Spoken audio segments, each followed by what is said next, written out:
A U.S. Supreme Court trial is about to begin to determine whether the Trump administration's imposition of high tariffs around the world, including those against South Korea, was lawful.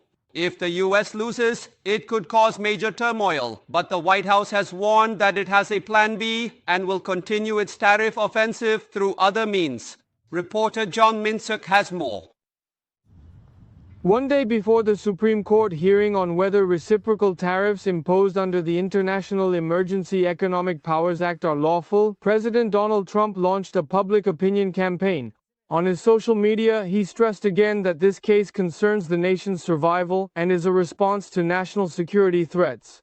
We don't have tariffs, we don't have national security.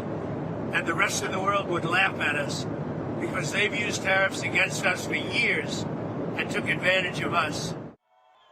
The White House says it is fully confident in Trump's legal grounds. However, it added that it is preparing for the possibility of losing the case. I'll tell you, the White House is always preparing for Plan B. It would be imprudent of the president's advisors not to prepare for such a situation. They did not provide details, but it is highly likely they will use Section 301 of the Trade Act and Section 232 of the Trade Expansion Act.